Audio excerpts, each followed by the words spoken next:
الحمد للہ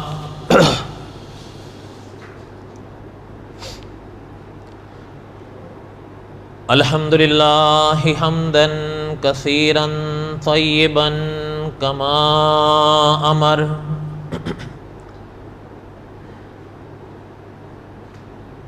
ونشهد ان لا الہ الا اللہ وحدہ لا شریک لہ ونشهد ان سیدنا وسندنا ومولانا محمدا عبده ورسوله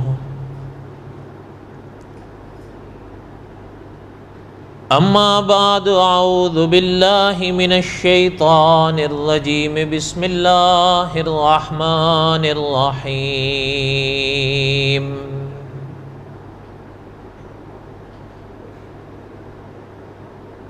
الف لام را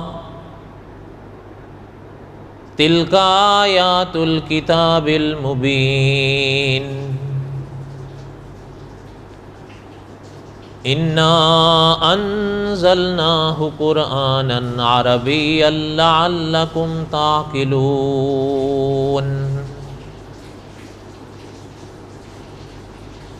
نحن نقص عليك احسن القصص بما اوحينا اليك هذا القرآن وان كنت من قبله لمن الغافلين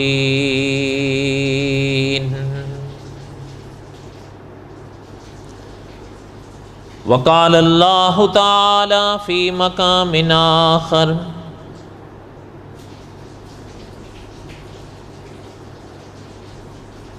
قل ان کنتم تحبون اللہ فاتبعونی یحببکم اللہ وَيَغْفِرْ لَكُمْ ذُنُوبَكُمْ وَاللَّهُ غَفُورٌ رَحِيمٌ قُلْ أَطِيعُوا اللَّهَ وَالرَّسُولَ فَإِن تَوَلَّوْا فَإِنَّ اللَّهَ لَا يُحِبُّ الْكَافِرِينَ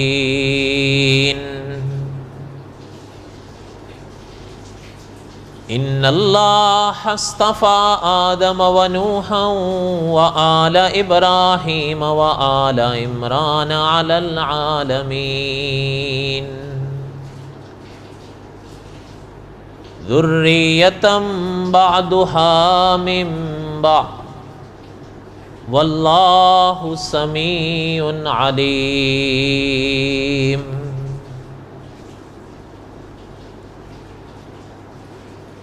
وقال النبی صلی اللہ علیہ وسلم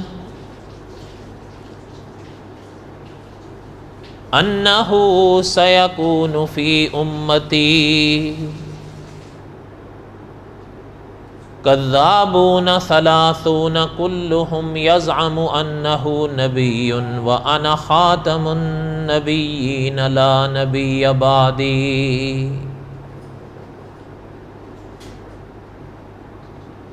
وقال النبی صلی اللہ علیہ وسلم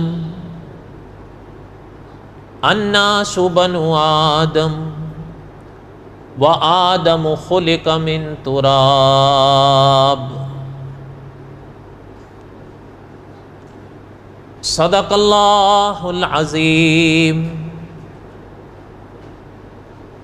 وصدق رسولہ النبی الکریم وَنَحْنُ عَلَى ذَلِكَ لَمِنَ الشَّاهِدِينَ وَالشَّاكِرِينَ وَالْحَمْدُ لِلَّهِ رَبِّ الْعَالَمِينَ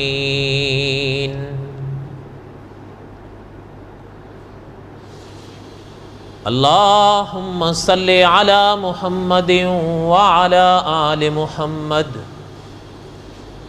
کما صلیت علی ابراہیم وعلی آل ابراہیم انک حمید مجید اللہم بارک علی محمد وعلی آل محمد کما بارکت علی ابراہیم وعلی آل ابراہیم انک حمید مجید۔ یا ربی صلی وسلم دائما ابدا علی حبیبک خیر الخلق کلہم، هو الحبیب الذی ترجى شفاعته لكل حول من الاحوال مقتحم۔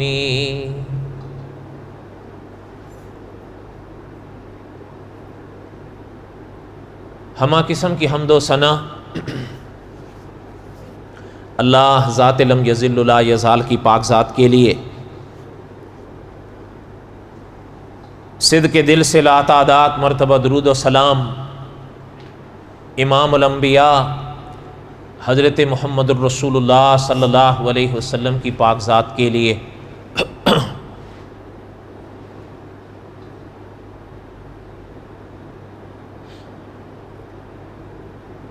قصص الانبیاء علیہ السلام اور حضرت داؤد علیہ السلام کے واقعات کو میں دہرا رہا تھا۔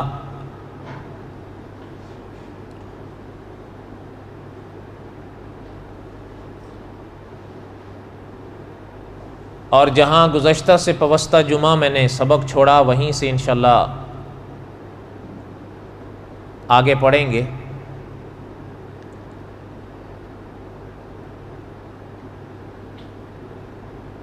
حضرت داؤد علیہ السلام کے واقعات میں مولانا حفظ الرحمن سیوہاروی رحمۃ اللہ علیہ نے جو دو تفسیری اہم مقام کی سرخی قائم کی ہے،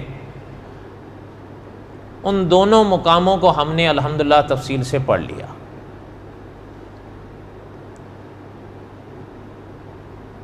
ویسے یہ دونوں یہ سرخی بعد میں تھی، ہم نے ان کو پہلے پڑھا چونکہ وہ مشکل تھے۔ اب اس باب کو ہم ابتدا سے پڑھیں گے آخر تک انشاءاللہ۔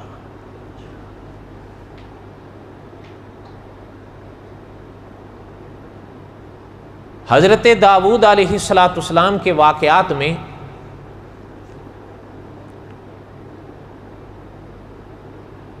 مولانا عبد الرحمن صاحب مظاہری رحمۃ اللہ علیہ نے ایک سرخی قائم فرمائی ہے تسخیر جبال کی۔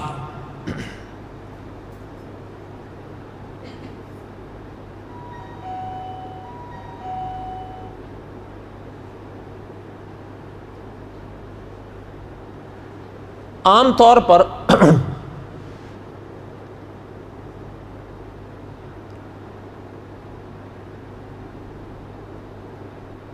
کئی ایسی چیزیں ہم کائنات میں دیکھتے ہیں، ہمیں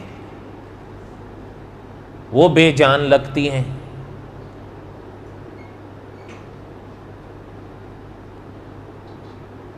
لیکن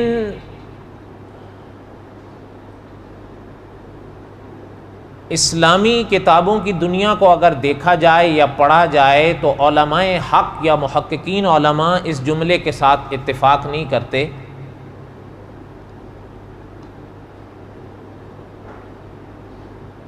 حضرت داؤد علیہ السلام کے ابواب میں یہ ایک مستقل باب ہے۔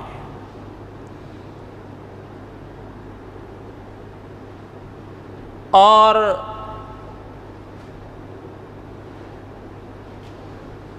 اللہ ذوالجلال والاکرام کی شان ہے کہ حضرت داؤد علیہ السلام کے باب میں یا واقعات میں ان جملوں کو اللہ تعالیٰ نے بار بار بیان فرمایا ہے، کئی بار بیان فرمایا ہے۔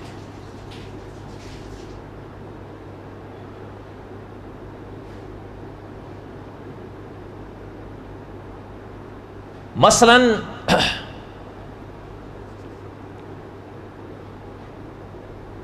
وَسَخَّرْنَا مَعَ دَاوُودَ الْجِبَالَ یُسَبِّحْنَ وَالطَّيْرَ، پہلے پہاڑوں کو بیان فرمایا، پھر پرندوں کا ذکر فرمایا۔ ہاں اس کے بعد جو اللہ نے فرمایا وَكُنَّا فَاعِلِينَ، ایک تو یہ، پھر ایک اور مقام پر اللہ تعالی نے یوں ارشاد فرمایا وَلَقَدْ آتَيْنَا دَاوُودَ مِنَّا فَضْلًا یا جبال اوبی مَعَهُ وَالطَّيْرَ۔ اچھا، اب یہاں پر اللہ ذو الجلال والاکرام نے پھر پہاڑوں کو اور پرندوں کو بیان فرمایا، اور پہاڑوں کے بارے میں تو اللہ تعالیٰ فرما رہے ہیں اس مقام پر کہ ہم نے پہاڑوں کو کہا، حالانکہ میں اور آپ پہاڑوں کو دیکھتے ہیں تو ہمیں تو ایسا لگا میں کچھ بھی جان نہیں ہے، کوئی حس نہیں ہے۔ پھر پرندوں کو اگر دیکھیں تو ہم یہ دیکھتے ہیں کہ اڑتے ہیں، چگتے ہیں، بات ختم ہو گئی، کچھ ہماری غذا کے کام آ جاتے ہیں، کچھ ہمارے ممکن ہے شکار کے کام آ جائیں، اس سے زیادہ تو ہمیں اور کوئی چیز ان میں نہیں محسوس ہوتی۔ وَلَقَدْ آتَيْنَا دَاوُودَ مِنَّا فَضْلًا یا جبال اوبی مَعَهُ وَالطَّيْرَ۔ اچھا، ایک تو یہ ہے۔ اچھا، ایک اور مقام پر اللہ نے فرمایا اِنَّا سَخَّرْنَا الْجِبَالَ مَعَهُ يُسَبِّحْنَ بِالْعَشِيِّ وَالْإِشْرَاقِ، اور آگے پھر فرمایا وَالطَّيْرَ مَحْشُورًا كُلٌّ لَهُ أَوَّابٌ۔ اب یہاں پھر اللہ ذو الجلال والاکرام نے پہاڑوں کو، اچھا، اور ایک لفظ تو آپ نے بھی سنا ہوگا نا کہ اپنا نماز اشراق، اب یہاں آپ تھوڑا سا غور فرمائیں، یسبحن بالعشی والاشراق، اشراق کا لفظ آ رہا ہے، اور آگے فرمایا والطیر محشورا، یہ ایک پرندہ نہیں، پرندے، اور علماء نے لکھا ہے پرندوں کے پرے کے پرے۔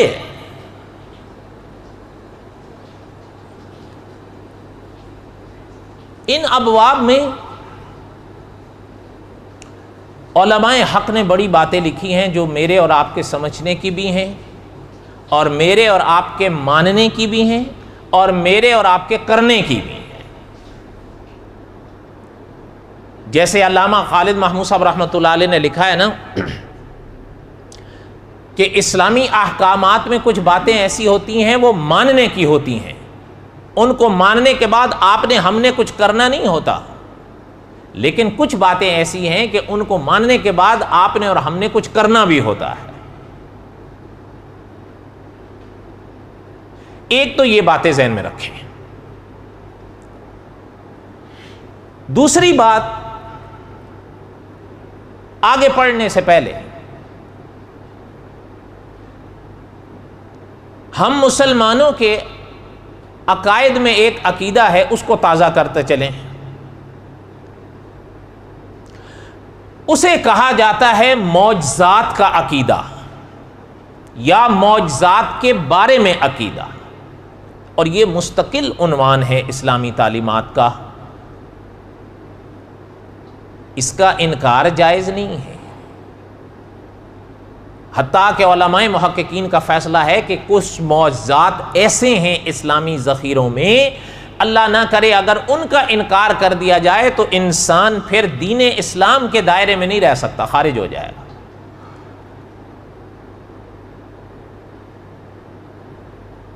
مولانا ادریس کاندلوی رحمۃ اللہ علیہ نے جو اسلامی عقیدوں پر ایک کتاب لکھی، اس میں ایک عنوان قائم کیا تھا حضرت نے رسالت کا۔ اس باب میں حضرت نے اسلام کے وہ عقیدے لکھے ہیں جو رسالت کے متعلق ہیں۔ ان میں جو عقیدہ نمبر 5 ہے، پنجم، وہ حضرت نے معجزات کے بارے میں لکھا ہے۔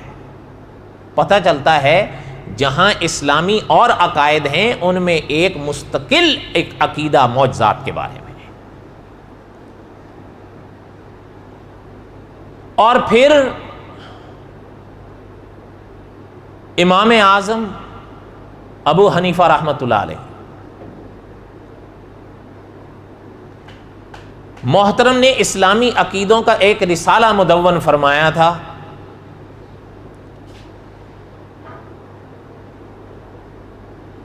فقہ اکبر۔ اس میں بھی حضرت جو ہے رسالت کے باب میں معجزات کا ذکر لائے، اور نہ صرف معجزات کا ذکر لائے بلکہ کرامات تک کا ذکر لائے، اور وضاحت فرمائی محترم نے کہ جیسے انبیاء علیہ الصلوۃ والسلام کے معجزات برحق ہوتے ہیں، اولیاء کی کرامات بھی برحق ہوتی ہیں۔ معنی یہ ہو گیا کہ جیسے میں نے اور آپ نے معجزات کے بارے میں عقیدہ رکھنا ہے، اسی طرح میں نے اور آپ نے کرامات کے بارے میں بھی عقیدہ رکھنا ہے۔ دو باتیں ہو گئیں۔ اس کے ساتھ ساتھ اگلی بات کو ذہن میں تازہ کریں، یہ یاد رہے کہ معجزات ہوں یا کرامات ہوں، ان کے پیچھے یا ان پر قدرت اللہ کی ہوتی ہے، منظوری اللہ کی ہوتی ہے۔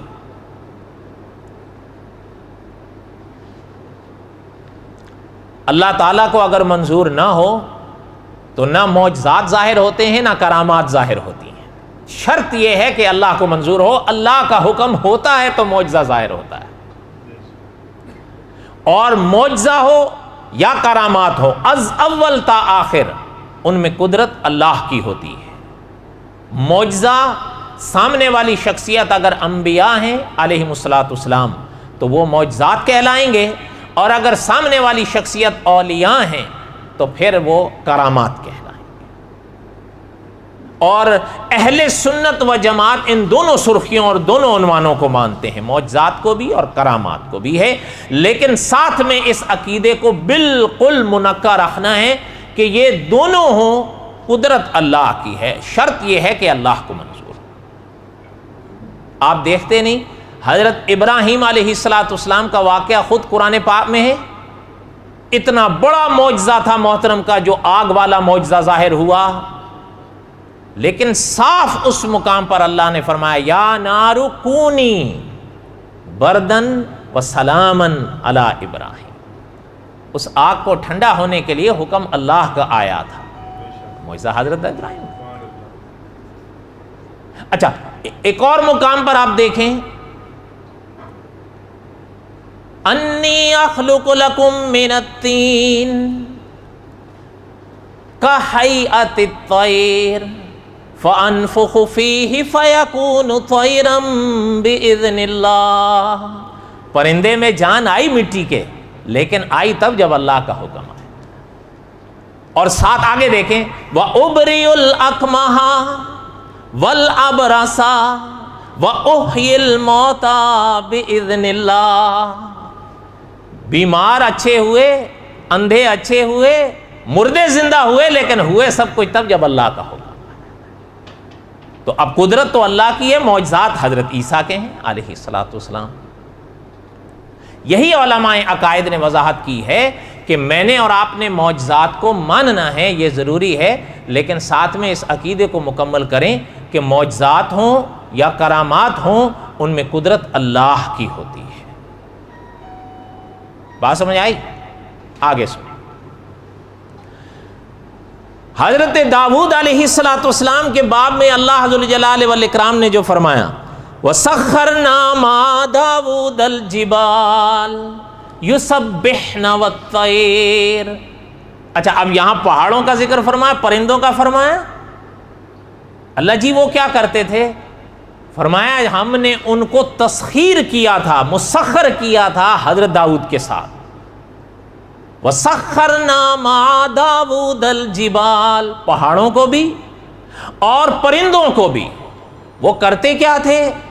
علماء نے وضاحت کی ہے کہ جب حضرت داؤد علیہ السلام اللہ کی یاد کے نغمے پڑھتے تھے تو جب حضرت داؤد پڑھتے تھے تو پہاڑ بھی خدا کی یاد میں لگ جاتے تھے حضرت داؤد کے ساتھ، اور آگے اللہ نے فرمایا کہ صرف پہاڑ نہیں، پرندے کی یعنی پرے کے پرے، مولانا حفظ الرحمان سیوہاروی رحمۃ اللہ نے لکھا ہے، پرے کے پرے پرندوں کے حضرت داؤد کے ارد گرد سج جاتے تھے اور خدا کی یاد میں لگ جاتے تھے۔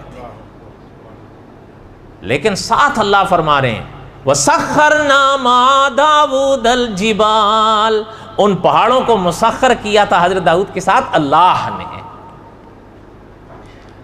یُسَبِّحْنَ وَالطَّيْرَ، پرندوں کو بھی مسخر کیا تھا اللہ نے، کیونکہ آگے خود اللہ فرما رہے ہیں وَكُنَّا فَاعِلِينَ، یہ سب کچھ ہم کرنے والے تھے۔ سمجھ آئی بات؟ اچھا یہاں پر جو ہے نا ایک یہ بات ہوئی، چونکہ میں نے کہا نا کہ جب آپ اور ہم دیکھیں پہاڑوں کو بے جان دیکھتے ہیں، پرندوں کو اڑنے چگنے والے دیکھتے ہیں، تو ہمیں لگتا ہے یہ کیسے ہو سکتا ہے؟ کئیوں کو ہوا ہے، کئیوں کو ہوا ہے جنہوں نے ان چیزوں کو سمجھا نہیں، اللہ تعالیٰ معاف فرمائے، اور عقل پر بھروسے کیے اور ان کو لگا کہ یہ بات تو عقل کے خلاف ہے۔ حالانکہ اس دن میں یہاں ایک دوست سے بات کر رہا تھا کہ علماء نے لکھا ہے، جیسے مولانا ادریس کاندلوی رحمۃ اللہ علیہ نے، کہ ایک بات عقل کے خلاف ہو اور ایک بات عقل سے ورا ہو، دونوں میں فرق ہے۔ خلاف عقل ہونا اور بات ہے، ورائے عقل ہونا دوسری بات ہے۔ بات یہ ہے کہ یہ ساری جو چیزیں ہم پڑھ رہے ہیں یہ خلاف عقل نہیں ہیں، یہ ورائے عقل ہیں۔ کیا معنی؟ عقل یہاں ہے، یہ چیزیں یہاں ہیں، عقل کی پرواز وہاں تک نہیں ہے، وہاں تک نہیں ہے، تو اللہ تعالیٰ فرما رہے ہیں گھبراتے کیوں ہو؟ وَكُنَّا فَاعِلِينَ، یہ ہم کرنے والے ہیں۔ جب ہم کرنے والے ہیں تو جہاں بات اللہ ذوالجلال والاکرام کی آ جائے تو وہاں کیوں کیسے یہ سوال ہی ختم ہو جاتے ہیں۔ کیوں؟ اس لیے کہ اللہ کی ذات پاک وہ ہے جن کا تعارف انبیاء علیہم الصلوۃ نے جو کرایا تو ان الفاظ سے کرایا کہ علی کل شیء قدیر، کوئی شے ایسی نہیں ہے جو اس کی قدرت سے باہر ہو، جو یہ آسمان، یہ زمین، یہ چاند، یہ ستارے، یہ سورج بنا سکتے ہیں، جو ان پہاڑوں کو بنا سکتے ہیں، جو ان پرندوں کو پیدا کر سکتے ہیں، وہ ان کو یہ حکم نہیں دے سکتے؟ وہ پابند کر دیں گے۔ وَسَخَّرْنَا مَعَ دَاوُودَ الْجِبَالَ يُسَبِّحْنَ وَالطَّيْرَ، خدا کی تسبیح پہاڑ بھی کر رہے تھے، پرندے بھی کر رہے تھے، لیکن حضرت داؤد کے ساتھ، اور آج چونکہ صاف لفظ اللہ نے فرمایا وَسَخَّرْنَا مَعَ داؤد، حضرت داؤد کے ساتھ، اور آخر آیت میں اسی آیت جہاں یہ آیت ختم ہوئی تو اللہ نے فرمایا وَكُنَّا فَاعِلِينَ، یہ سب کرنے والے ہم تھے۔ تو جب اللہ کرنے والے تھے تو پھر ہر قسم کا یہ سوال کہ جی یہ کیوں کیسے ہو گیا، ختم ہو جاتا۔ اور جن کو یہ چیز سمجھ میں نہیں آئی انہوں نے لکھا ہے، یہاں لفظ ہے نا وَسَخَّرْنَا مَعَ دَاوُودَ الْجِبَالَ يُسَبِّحْنَ وَالطَّيْرَ، انہوں نے کہا نہیں، اصل میں یہ مولویوں کو غلط فہمی ہوئی ہے، یہ تو جنگلی لوگ تھے، وہ حضرت داؤد کے ساتھ خدا کو یاد کر لیتے، پرندے کا ہم نے تو کبھی نہیں دیکھا، ہم نے تو کبھی نہیں دیکھا۔ اچھا یہ ایک چیز ذہن میں رکھیں، ایک تسبیح ہوتی ہے حالی، ایک تسبیح ہوتی ہے کالی۔ جو حالی تسبیح ہے علماء نے لکھا ہے یہاں حالی تسبیح کا کوئی سوال ہی پیدا نہیں ہوتا، اس لیے کہ حالی تسبیح تو ہر شے اللہ کی کر رہی ہے۔ اچھا یہ بھی یاد رہے کہ جس مقام کے حوالے سے یہ کہا گیا نا کہ حالی تسبیح ہر شے کر رہی ہے، مولانا حفظ الرحمان سیوہاروی رحمۃ اللہ علیہ نے لکھا ہے اس موقع پر بھی محققین کا فیصلہ یہ ہے کہ وہ بھی حالی تسبیح نہیں، کالی تسبیح ہے۔ کالی تسبیح کا کیا معنی ہوتا ہے؟ اس کا رنگ کوئی کالا نہیں ہوتا جو آپ سمجھیں کہ کالی تسبیح کا کاف کے کال، قول، کالو، یہ سمجھیں جو زبان سے کہی جائے، جس میں آواز آئے۔ ایک مسئلہ سنو، مولانا تھانوی رحمۃ اللہ نے لکھا ہے، میں اور آپ نماز ادا کرتے ہیں نا، تو حضرت تھانوی رحمۃ اللہ علیہ، مولانا ابو القاسم رفیق دلاوری رحمۃ اللہ علیہ نے ایک لکھا ہے کہ کوشش کیا کرو جب نماز پڑھا کرو تو کم از کم اتنی آواز ضرور اٹھے کہ آپ کے اپنے کان سنیں، ورنہ نماز نہیں ہوگی ان علماء کے نزدیک۔ بات سمجھ آئی؟ یہ ایسے نہیں، پتہ ہی نہیں ہوتا کیا پڑھ رہے ہیں۔ ایک تو کہہ رہا تھا میں دل میں پڑھتا ہوں، علماء ان حضرات نے لکھا ہے فقط زبان سے بھی کام نہیں چلے گا، کم از کم کہاں تک جائے آواز؟ اپنے کان۔ اور علماء نے لکھا ہے اس کا اثر بھی ہوگا، یہاں سے یہ الفاظ خدا کی یاد کے نکلیں گے، یہاں داخل ہوں گے تو یہاں آئیں گے نا، اس لیے اس چیز کا خیال رکھا کرو، جو پڑھ لی دعا کرو اللہ تعالیٰ قبول فرمائے، لیکن آئندہ خیال رکھو گے۔ تو علماء نے لکھا ہے قالی کا معنی یہ کہ وہ جو چیزیں ہیں وہ بھی صرف جو ہے وہ حال سے نہیں قال سے کرتی ہیں۔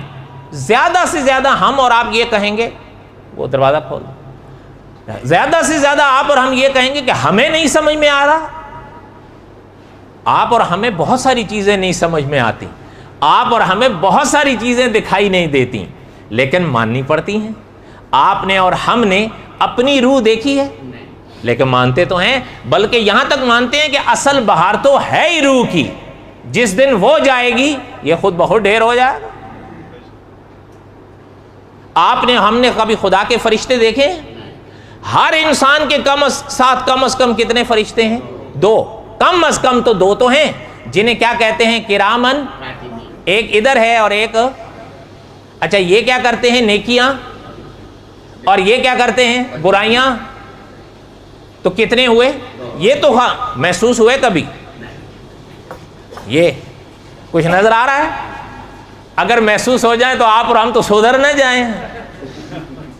آپ نے ایک مسئلہ علماء سے سنا ہوگا نا کہ جب غسل کیا جاتا ہے باقی جسم دھونے سے پہلے علماء نے لکھا ہے پہلے اس کندھے کو دھوئیں، کتنی دفعہ؟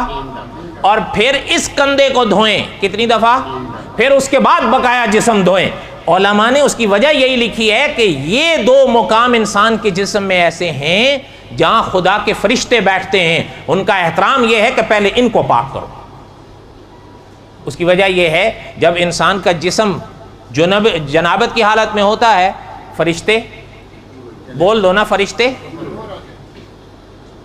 اس لیے پاکیزگیوں کا مجھے بھی چاہیے خیال رکھیں اور آپ کو بھی چاہیے خیال رکھیں۔ باقی شریعت آسان ہے، وہم میں نہ میں پڑھوں نہ آپ پڑھیں، لیکن انسان کوشش تو کرے۔ تو بہرحال جو بات عرض کر رہا تھا کہ علماء نے لکھا ہے حالی تسبیح کی بات یہ ہے آپ کو اور ہمیں بہت ساری چیزیں ایسی ہیں جو نہیں سمجھ میں آتی یا نہیں دکھائی دیتی، لیکن اس کا معنی یہ تو نہیں کہ میں اور آپ انکار کر دیں۔ ان فرشتوں کا پر ہمارا اور آپ کا ایمان ہے، اور یہ یاد رہے کہ علماء عقائد نے لکھا ہے کہ فرشتوں کے وجود پر عقیدہ رکھنا ضروری ہے، یہ واجبات میں سے ہے، فرشتوں کا انکار نہیں کیا جا سکتا۔ اچھا فرشتے تو اگلی مخلوق ہے نا، یہاں تک علماء عقائد نے لکھا ہے کہ جنات تک کے وجود کا انکار نہیں کیا جا سکتا ایمان کے لیے۔ کیوں؟ اس لیے کہ قرآن پاک میں فرشتوں کے تذکرے ہیں تو قرآن پاک میں جنات کے بھی تذکرے، بولو نا۔ اچھا الحمد کی الف سے لے کر والناس کے سین تک کوئی سورۃ الملائکہ یاد ہے آپ کو؟ کہ علماء نے لکھا ہے کہ کئی ایسی چیزیں ہیں ہمیں نہیں نظر آتی لیکن ہم نے ماننا ہے ایمانیات کے لیے۔ اسی طرح علماء نے لکھا ہے پہاڑ ہیں ہمیں نہیں سمجھ میں آ رہا وہ تسبیحیں کیسے کرتے ہیں، وہ یاد خدا کیسے کرتے ہیں۔ وَلَقَدْ صَرَّفْنَا فِي هَذَا الْقُرْآنِ لِيَذَّكَّرُوا وَمَا يَزِيدُهُمْ إِلَّا نُفُورًا قُلْ لَوْ كَانَ مَعَهُ آلِهَةٌ كَمَا يَقُولُونَ إِذًا لَابْتَغَوْا إِلَى ذِي الْعَرْشِ سَبِيلًا سُبْحَانَهُ وَتَعَالَى عَمَّا يَقُولُونَ عُلُوًّا كَبِيرًا۔ تو سبحوا، اب یہ آیت آ رہی ہے، مولانا حفظ الرحمان سیوہاروی رحمۃ اللہ علیہ ساری لائے ہیں لیکن اب وقت نہیں ان کی تفسیر کروں، لیکن آگے سنیں جو موضوع سے جڑی ہوئی ہے تو موضوع سے پچھلی بھی جڑی ہوئی لیکن وقت نہیں ہے، اور پھر آپ کو جانا بھی اگر بارش ہو گئی اور 10 نمبر ہو گیا تو آپ کہو گے ہمارا ستیہ ناش کر تو سبح لہ السماوات السبع والارض ومن فیہن، شان ہے اللہ کی، 7 آسمان کو اللہ لائے اس آیت میں۔ تو سبح لہ السماوات السبع والارض، زمینوں کو لائے ہیں اللہ، ومن فیہن، جو جتنی مخلوق ان کے اندر ہے سب کو لے آئے ہیں اللہ۔ اللہ جی کیا کرتے ہیں؟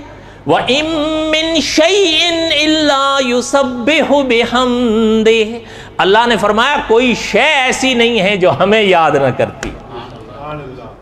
ہاں اب ہمیں خیال آتا ہے یار درختوں کے پاس ہوتے ہیں ہمیں تو کچھ نہیں سنائی دیتا، پہاڑوں سے ہم گزرتے ہیں ہمیں تو کچھ سنائی نہیں دیتا، جانوروں کے پاس سے ہم گزرتے ہیں ہمیں کچھ سنائی نہیں دیتا، پرندوں کو ہم دیکھتے ہیں ہمیں کچھ سنائی نہیں دیتا۔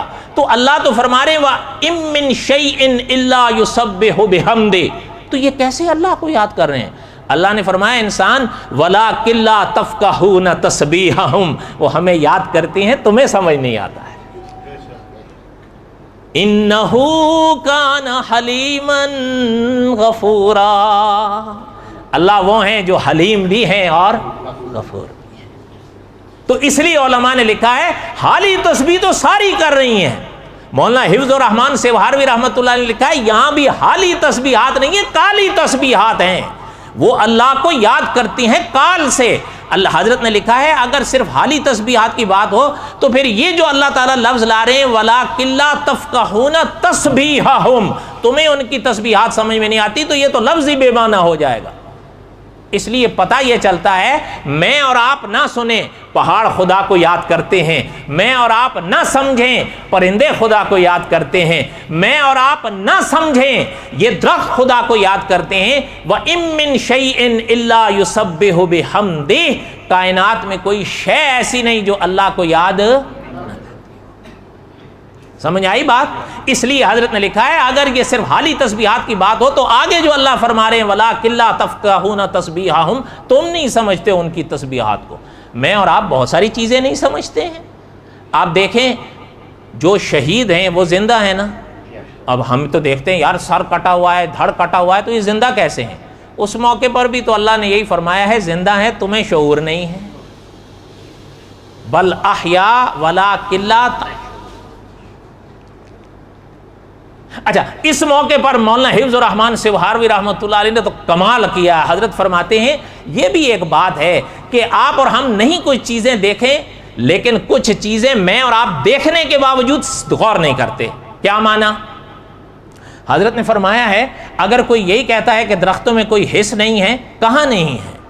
حضرت نے فرمایا ہے کہ اگر آپ غور کریں ایک درخت ہے اسے کہتے ہیں چھوئی موئی کا درخت، حضرت نے لکھا ہے وہ ہرا بھرا ہوگا، آپ اس پہ ہاتھ رکھیں مرجھا جائے گا، اپنا ہاتھ اس سے ہٹا لیں وہ پھر تر و تازہ ہو جائے گا۔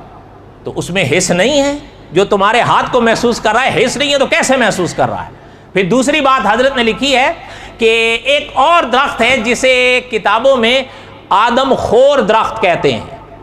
آپ نے کبھی دیکھا ہو یا سنا ہو، آپ یقین کریں کہ جو ماہرین ہیں نا درختوں کے، جن کا یہ نباتات کا موضوع ہوتا ہے، انہوں نے لکھا ہے اگر آپ اس درخت کے قریب ہو جائیں ویسے اسی طرح آرام سے ہوگا، لیکن آپ کے قریب ہونے کی دیر ہے کہ جیسے ہی آپ قریب ہوں گے آپ کی جسم کی حرارت سے اس کی شاخیں بڑھنی شروع ہو جائیں گی اور آپ کو اپنی لپیٹ میں لینے کی کوشش کرے گا۔ اس لیے اس کو کہتے ہیں آدم خور درخت۔ اگر اس کی جڑوں میں یا اس کی یہ شاخوں میں آپ آ جائیں پھر تو الامان والحفیظ ہے۔ تو حضرت نے لکھا ہے حص نہیں ہے تو یہ کیا ہے؟ ہاں یہ ممکن ہے۔ اچھا، ایک اور حضرت نے لکھا ہے کہ بڑی پرانی، یہ تو 100 سال پرانی باتیں ہیں، مولانا حفظ الرحمان سیوہاروی رحمۃ اللہ نے لکھا ہے کہ ہمارے زمانے میں کلکتہ میں ایک باغیچہ ہوتا تھا، تو ایک صاحب ہوتے تھے اس باغیچے کے نگہبان، وہ سائنسدان تھے، ان کو بڑا شوق تھا اور ان کا یہ موضوع ہوتا تھا نباتات۔ نباتات کس کو کہتے ہیں؟ بولو تو صحیح۔ ہاں جی، جمادات، نباتات، حیوانات، یہ الفاظ ہیں نا۔ اچھا، یہ انہوں نے لکھا ہے کہ ان کا یہ موضوع ہوتا تھا نباتات۔ انہوں نے اس میں لکھا ہے کہ بعض پودے ایسے ہوتے ہیں وہ ایک دوسرے سے ناراض بھی ہو جاتے ہیں، بعض پودے ایسے ہوتے ہیں، پھول ایسے ہوتے ہیں، ان کے لیے ایک دوسرے میں کشش ہوتی ہے۔ انہوں نے لکھا ہے کہ بعض پودے ایسے ہوتے ہیں کہ اگر ان کو ایک سے نفرت ہو گئی تو چڑ جائیں گے، جبکہ آپ اور ہم تو دیکھتے ہیں تو ہمیں تو لگتا ہے تو کچھ بھی نہیں ہے بس۔ کیوں آپ کا اور ہمارا یا تو توجہ نہیں ہوتی یا یہ ہمارے موضوعات یا نہیں ہوتے، ہماری توجہ ہی اس طرف نہیں ہوتی۔ لیکن علماء نے لکھا ہے کہ ان چیزوں کے اندر قدرت نے حص رکھی ہے، میں اور آپ نہ جانے تو الگ بات۔ اس لیے علماء نے لکھا ہے کہ حضرت داؤد علیہ السلام کو جو اللہ نے معجزہ بخشا تو یہ معجزہ تھا حضرت کا کہ جب حضرت داؤد علیہ السلام زبور پڑھتے، زبور کا موضوع آگے آئے گا انشاءاللہ، جب زبور پڑھتے، زبور میں تھا کیا؟ زیادہ تر خدا کی یاد کے نغمے ہوتے تھے۔ یہ تب ہم پڑھیں گے، اب ایک ہوا کچھ ٹائم پہلے، اب تو پتہ نہیں ہے یا مر گیا اللہ بہتر جانے، اس نے کہا یہ جو گیت ہوتے ہیں نا یہ تو روح کی غذا ہیں۔ اب یہ جملے مسلمان تو نہیں کہتے، دوسرے کہتے ہیں اس کو کوئی بھاگے ہوں گے۔ تو اس نے کہا کہ جی اصل میں حضرت داؤد بھی تو نغمے پڑھتے تھے نا، تو اگر حضرت داؤد پڑھتے تھے ان کو سننا جائز تھا، یہاں تک کہ پہاڑ اور پرندے بھی مست ہو جاتے تھے، تو ہم نے کیا قصور کیا ہے؟ ہم تو ان باتوں کے ساتھ اتفاق نہیں کرتے۔ اس کی وضاحت انشاءاللہ آگے آئے گی، اللہ نے اگر زندگی دی۔ کہنے کا مقصد یہ تھا کہ اچھا ایک اور چیز یہ بھی یاد رکھیں، علماء نے لکھا ہے جب حضرت داؤد خدا کی یاد کے نغمے پڑھتے تھے تو یہ نہیں ہے کہ پہاڑ یا پرندے صرف بیٹھ یا رک جاتے تھے، بلکہ پہاڑوں سے خدا کی یاد کی آواز آتی تھی اور پرندوں تک سے خدا کی یاد کی آواز آتی تھی۔ یہ حضرت داؤد کا معجزہ ہے۔ علامہ کیرانوی رحمۃ اللہ علیہ یا دوسرے حضرات نے لکھا ہے کہ کوئی تعجب کی بات نہیں ہے، جو خدا کے انبیاء ہوتے ہیں ان کے معجزات برحق ہوتے ہیں۔ دیکھیں وقت ختم ہو رہا ہے، 2 منٹ۔ اللہ ذوالجلال والاکرام ہم سب کو حرم مدینہ دکھائیں۔ علامہ خالد محمود صاحب رحمۃ اللہ علیہ کا یہ جملہ ہمیشہ ذہن میں تازہ رکھا کرو، حرم 3 ہیں۔ کتنے؟ حرم مکہ، مسجد حرام، مدینہ یہ بھی حرم ہے، اور مسجد اقصی یہ بھی حرم ہے۔ تو حرم کتنے ہیں؟ 3 ہیں۔ مسجد نبوی اگر آپ جائیں، مسجد نبوی میں ستون مسجد نبوی کے بڑے مشہور ہیں، خاص طور پر 8 ستون۔ آپ میں سے کئی حضرات گئے ہوں، اگر اہل علم کے ساتھ آپ کو موقع ملا ہو تو ممکن ہے انہوں نے آپ کو دکھائے ہوں۔ وہ ریاض الجنہ میں یا ریاض الجنہ کے پاس ہیں۔ کتنے ہیں؟ 8۔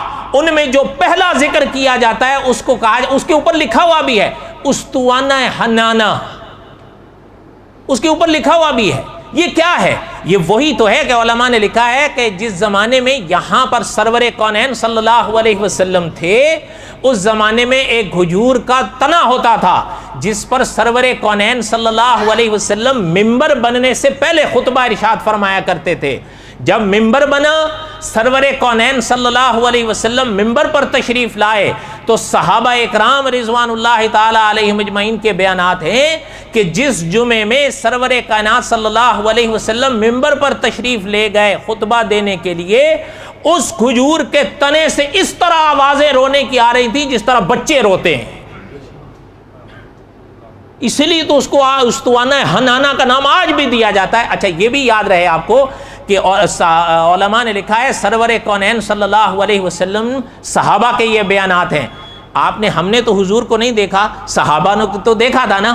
صحابہ فرماتے ہیں حضور ممبر سے اترے، جا کر اس پر اپنا دست مبارک رکھا، یہاں تک کہ اس پر اپنا سینہ رکھا، تب اس کے رونے کی آواز بند ہوئی۔ شیخ الحدیث مولانا زکریا صاحب رحمۃ اللہ علیہ نے لکھا ہے فضائل حج میں، باب ہے مسجد نبوی کا، آپ اس میں پڑھ سکتے ہیں۔ محترم نے لکھا ہے کہ سرور کونین صلی اللہ علیہ وسلم نے اس موقع پر صحابہ کی طرف رخ انور کیا اور حضور نے فرمایا اگر ہم یہ ہاتھ رکھ کر اس کو تسلی نہ دیتے یہ قیامت تک اسی طرح روتا رہتا۔ اور یہ یاد رہے شیخ الحدیث مولانا زکریا صاحب رحمۃ اللہ علیہ نے لکھا ہے یہ حدیث 1 نہیں 2 نہیں 3 نہیں 10 صحابہ سے ہے۔ کتنے؟ اور اگلی بات آپ سنیں، ہمارے ہند میں 100 سال پہلے علامہ سید سلیمان ندوی رحمۃ اللہ علیہ ہوئے ہیں۔ میں اور آپ تو اب ہمیں اپنے بڑوں کو جانتے بھی نہیں ہیں۔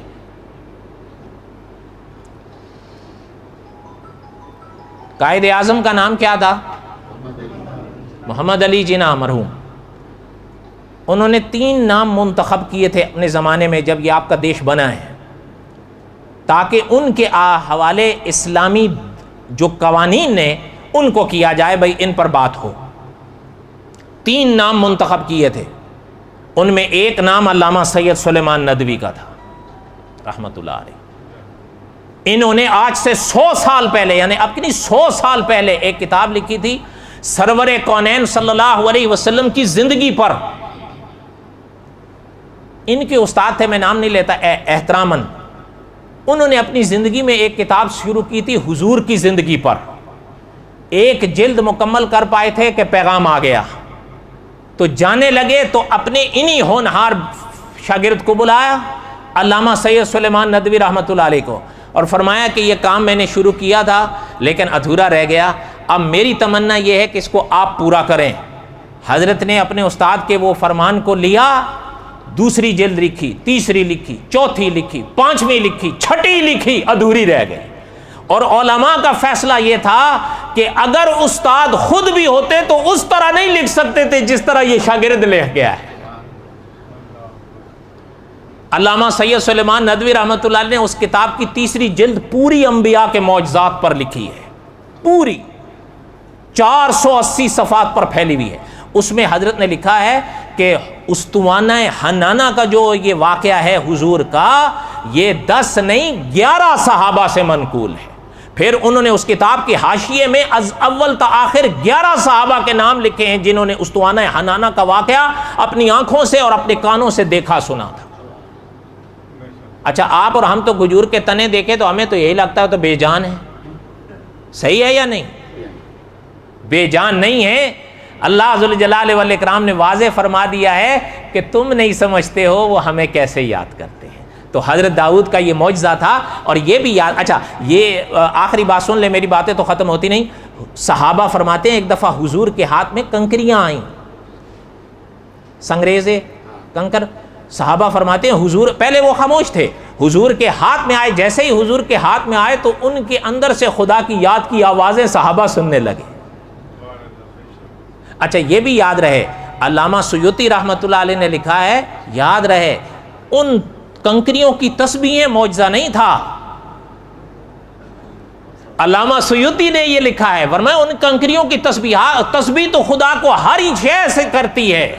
فرمایا حضور کے ہاتھ کا معجزہ یہ تھا کہ جب وہ سنگریزے حضور کے ہاتھ میں آئے تو ان کی آوازیں صحابہ نے بھی سنی، یہ معجزہ۔ پتہ چلتا ہے یہ چیزیں بے جان نہیں ہیں، ان کے اندر جان ہے، آپ کو اور ہمیں شعور نہیں ہے۔ بات سمجھ آ گئی؟ تو حضرت داؤد کے ساتھ جو پہاڑوں اور پرندوں نے خدا کو یاد کیا وہ حقیقتاً یاد تھی، حالی والی بات نہیں تھی۔ اور اللہ تعالیٰ معاف فرمائے وہ اس والی بات بھی نہیں تھی کہ جی وہ تو جنگلی لوگ تھے، ویسے ہی علماء نے پہاڑ اور پتھر بنا لیے۔ لا حول ولا قوۃ الا باللہ، وما علینا الا البلاغ المبین، سنتیں پڑھیں۔